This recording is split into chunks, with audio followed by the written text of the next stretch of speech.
Listo.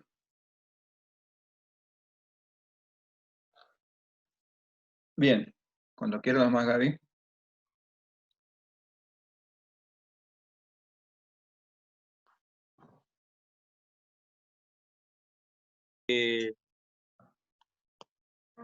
Ahí estamos viendo las particularidades, ¿no?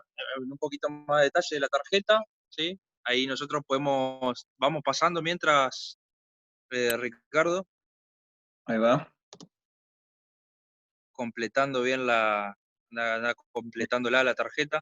Bueno, bueno, ahí establece un número de registro que hay, ahora vamos a ver algunos dispositivos que se usan para registrar estas tarjetas, algo muy avanzado que por ahí tienen otros países, pero tampoco apuntamos a eso, que las tarjetas que están la que está a la izquierda, tienen su margen superior izquierdo y derecho, un número de identificación, que a través de eso yo puedo registrar a la persona, ¿sí? Pero desde arriba a abajo, ahí se va viendo que tiene nombre y apellido, dónde vive, y la ciudad donde va a ser evacuado, ¿sí? Después tiene otras clasificaciones más, como eh, signos vitales, tensión arterial, frecuencia respiratoria, etcétera, que eso por ahí lo va a ir colocando a alguien que esté en sanidad, ¿sí? Avanzamos un poquito más. Próxima Ah, placa. yo tengo una pregunta. Sí, decime. ¿Y si la víctima está inconsciente, cómo van a saber la dirección o el domicilio, digamos? ¿Qué hacen en ese Claro, caso? en ese caso vos podés identificar información a través de una billetera, por ejemplo, donde tenga el DNI, ¿sí? Y si Mm. no, podés identificar la información, o otra opción que tenés, alguien conocido que esté con él, ¿sí?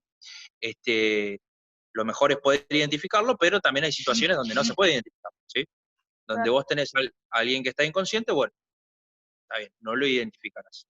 Pero la idea es tratar de identificar a la mayor cantidad de gente posible, porque después pasa lo que pasó, por ejemplo, en Cromañón. Yo después eh, estimo que vos no viste esa situación, pero no sé si la recordás, Sí, pero he podés escuchado. buscarla en un video, claro, que las personas ahí, y los familiares, iban a buscar a sus familiares, justamente, que estuvieron en el boliche, por diferentes hospitales de Buenos Aires, ¿me entendés?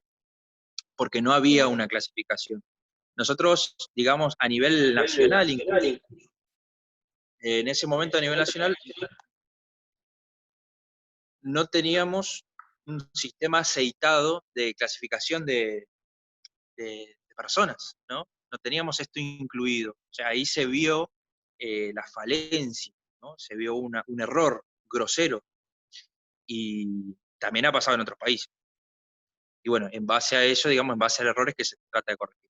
Pero bueno, la idea es tratar de identificar, digamos, la mayor cantidad de gente posible, ir a los registros, a un documento, a un permiso para conducir, a un conocido que pueda llegar a haber estado en ese momento con él, con ella, eh, y recién, si no se puede obtener ninguna información, este, con los mecanismos que te comenté anteriormente, bueno, listo, no se identificará, ¿sí? Siempre damos prioridad a evitar que empeore el cuadro. Ah, Este es ok. el, este es el registro que yo les comentaba, que se hace a través del código de barras, porque las tarjetas eh, se pueden, digamos, registrar a través del código de barras. Hay en muchos lugares que se hace así.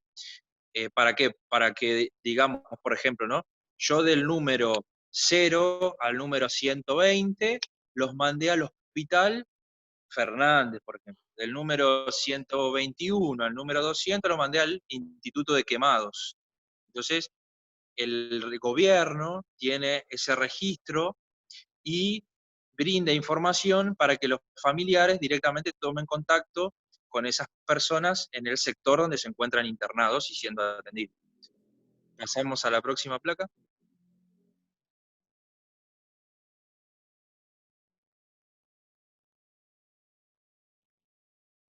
Ese es el objetivo justamente, ¿no?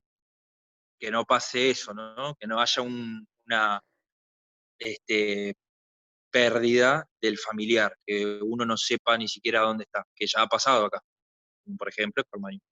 Pasamos a la próxima placa. Bueno, ahí tenemos niveles, España lo clasifica de esa forma, entonces tenemos situaciones con múltiples víctimas, nivel 0, nivel 1, nivel 2 y nivel 3, ¿sí? Eso está en la columna izquierda, para que ustedes lo vean ahí, y en la columna inmediatamente a la derecha dice víctimas totales estimadas. Entonces, yo digo, por ejemplo, tenemos una situación de múltiples víctimas nivel 1, ¿sí? Entonces sé que tengo entre 10 y 100 personas, ¿sí? Tengo una situación nivel 0, ¿sí? En base a mayor cantidad de números, mayor cantidad de gravedad, ¿sí? Son los niveles de alerta que yo también sé que tengo que conocer para dar respuesta. Y sé, por ejemplo, que si tengo nivel 1, ya tengo que avisar a tal y tal organización para que me dé una mano. Bomberos, prefectura, o sea, ir definiendo eso, establecer los protocolos. Pasamos a la próxima.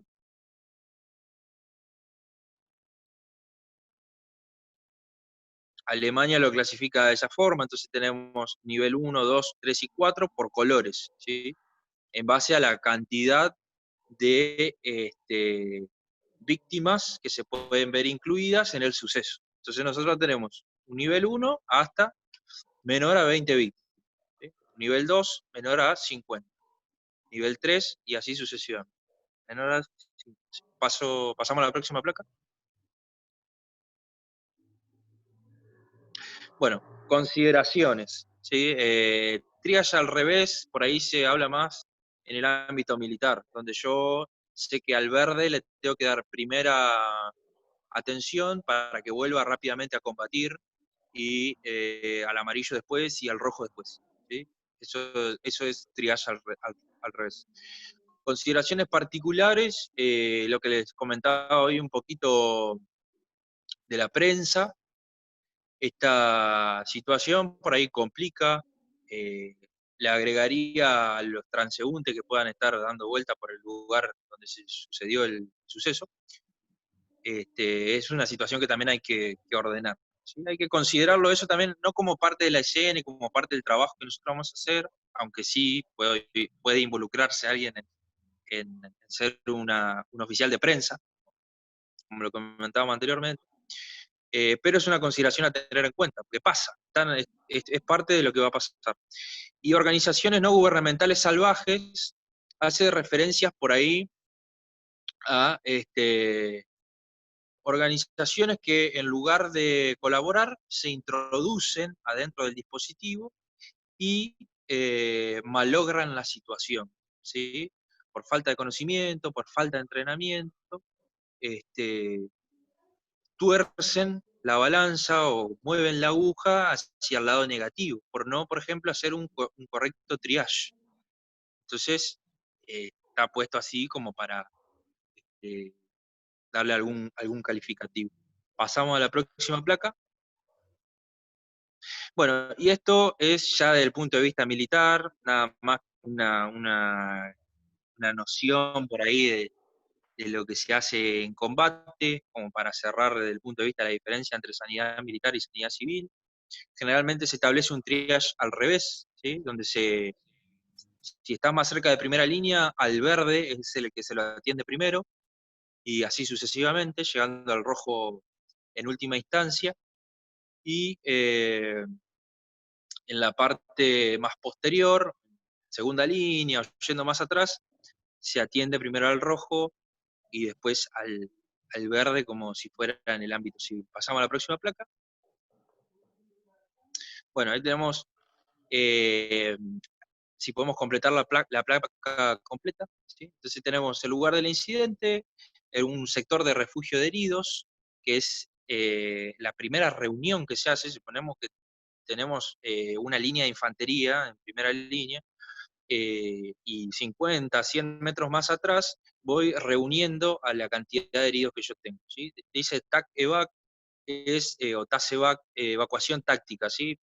Dispositivos o vehículos que no son dispuestos a tal fin, sino que son vehículos de combate como un blindado, un vehículo de transporte, un camión o un helicóptero artillado de combate, rápidamente yo lo configuro como vehículo de evacuación, ¿sí? Evacuación táctica. Entonces, por ejemplo, ahí establece que puede haber ala rotativa, es un helicóptero, lo paso al, al centro de heridos, OTAN, ese es el COT, pero en el ejército argentino lo denominamos puesto principal de socorro, donde hay un hospitalito de campaña, pongámosle, ¿no?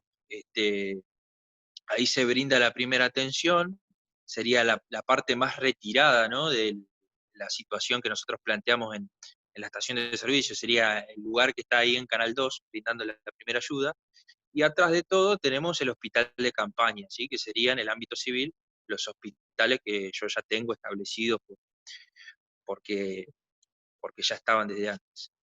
A ver, pasamos a la próxima.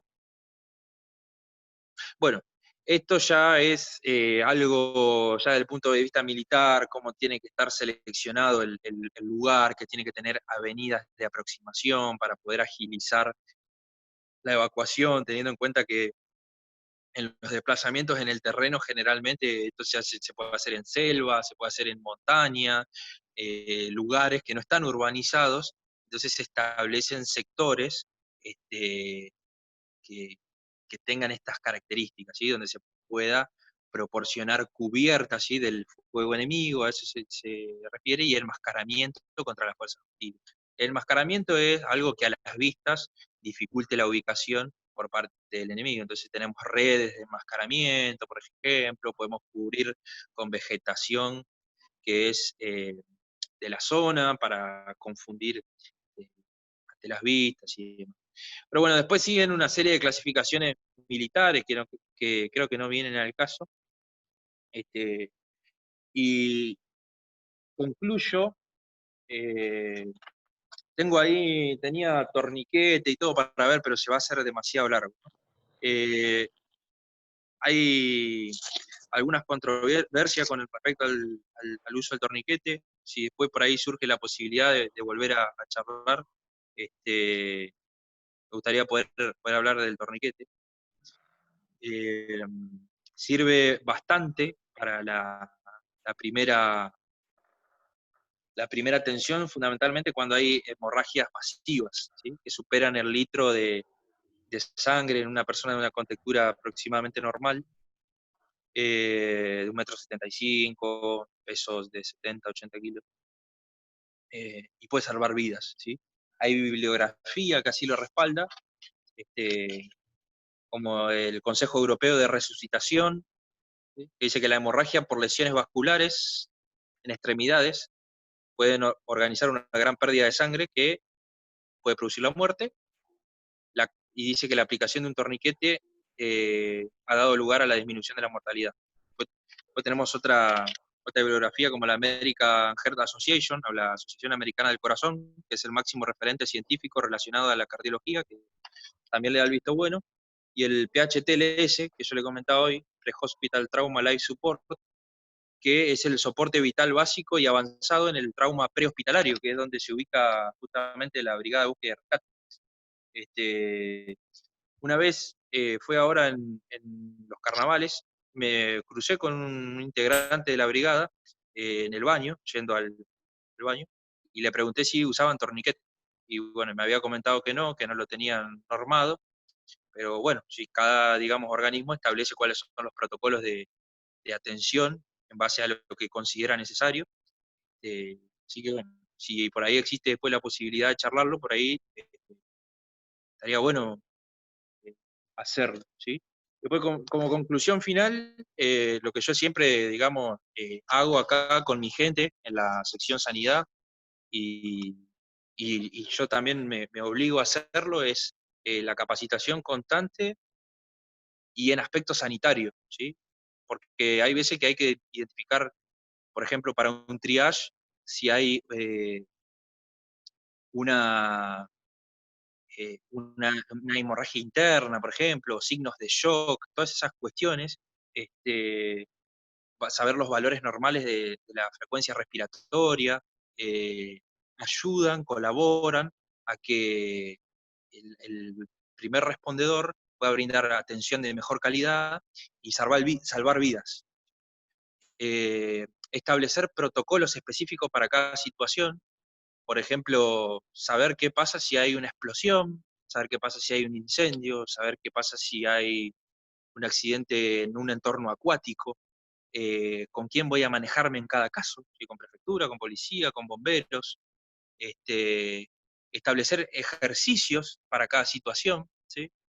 Que yo tuve la posibilidad de ver también la página de la brigada y vi que lo hacen y está buenísimo, y está muy bueno poder entrenarlo bastante seguido, y generar interrogantes y responderlos al detalle, ¿sí? Generar constantemente qué pasa si tal cosa, qué pasa, por ejemplo, si la persona está inconsciente, ¿cómo lo identifico? ¿Sí? Es una situación que surge y la pregunto y la respondo y la coloco dentro de protocolos para que cuando suceda ya esté todo establecido, digamos, ¿no? Por ejemplo, acá hicimos protocolos para coronavirus ya en marzo, y antes de que nosotros tengamos el primer caso. Cuando nosotros tuvimos el primer caso acá, adentro del cuartel, eh, ya sabíamos qué rol tenía que ocupar cada uno, incluso personal que no es personal de salud, y cuáles eran los sectores, por ejemplo, de aislamiento dispuestos a tal fin para soldados, suboficiales, oficiales, etc. Y eso permite que la situación se desborde y la organización funcione de la manera que lo tiene que hacer. Así que yo, digamos, abro o abran ustedes el micrófono para preguntar lo que quieren. Si quedó alguna duda, me lo hacen saber, y lo que pueda despejar se lo respondo.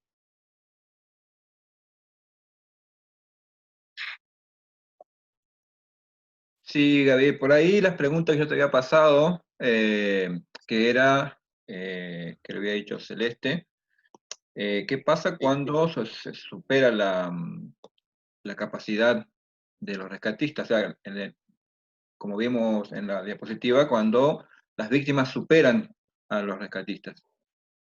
Bueno, justamente todo lo que nosotros estuvimos viendo es tendiente a poder contrarrestar esa situación, que es una situación que eh, puede generar dudas, etcétera, ¿sí? Lo que nosotros debemos hacer en ese caso es triage, ¿sí? Eso es lo que nosotros debemos hacer. ¿Qué pasa cuando las víctimas superan al rescatista? Debemos hacer triage. Esa es la respuesta. ¿Qué significa hacer triage? Clasificar, ¿sí? Según gravedad. Entonces, en base a eso, establecer un orden de tratamiento y un orden de evacuación, ¿sí? Ir al rojo, como se estuvo viendo. Resolver la gravedad prioritaria, y a partir de ese momento darle atención al resto, ¿sí? Siempre, yo tengo entendido, por lo que me comentó Ricardo, que vieron valoración de la escena y seguridad del rescatista, ¿me equivoco? ¿Sí? ¿La vieron? Perfecto. Bueno, eso, teniéndolo como regla fundamental, digamos, eso no se deja de tener en cuenta en ningún momento, bajo ningún concepto, no depende del herido que vaya a tener, siempre se tiene en cuenta. Pero es eso, ¿sí? Cuando yo tengo una situación con múltiples víctimas, donde sobrepasa al recurso humano, al recurso material, al recurso tecnológico, hago triage, doy orden de prioridad. Eso es lo que debo hacer, ¿sí? Para eso debo tener el material para poder clasificar, debo tener el conocimiento y debo tener este, protocolos, ¿sí? Debo tener todo escrito, debo tener todo analizado, y debo hacer ejercicios, ¿sí? Debo entrenar. Sí. La otra pregunta que había surgido a raíz de eso es que también podría darse el caso, como te comentaba, de que también se pueden mal utilizar esos recursos. Y bueno, se me había ocurrido como ejemplo, como te comentaba, el caso del atentado a la embajada israelí, el caso AMIA, y lo que vos comentaste también con ahí en 11, cuando pasó el accidente, que los recursos no estaban bien utilizados, digamos.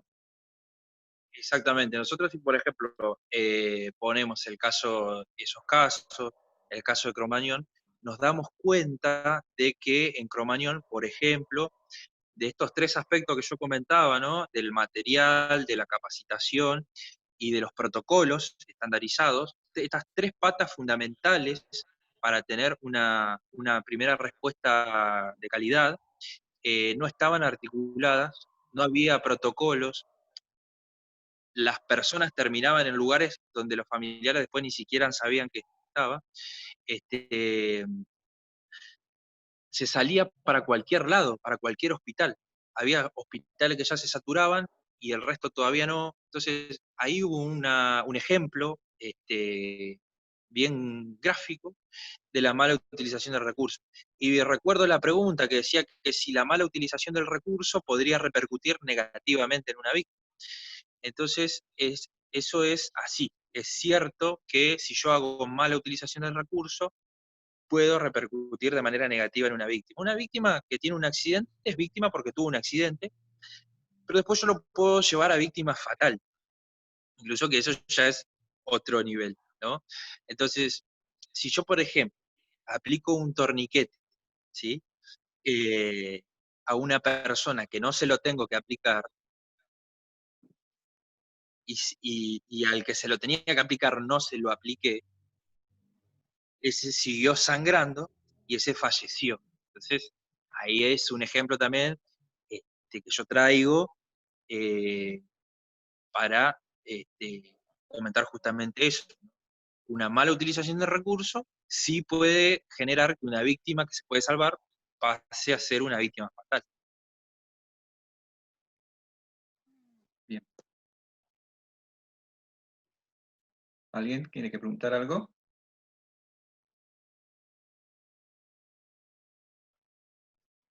Parece que no. Sí. Te consulto, de esto que estuvimos charlando, por ejemplo, ¿hay algún protocolo establecido? ¿Tienen materiales para hacer sectores de triage? Eh, Materiales para setear creo que no hay en este momento como para hacer, digamos. Hay algunos de muestra que en su momento hicimos alguna capacitación y vimos algo del triage. Hay algunas tarjetas por ahí dando vueltas, pero no, digamos, como para utilizarlas así en muchos recursos, digamos. Claro.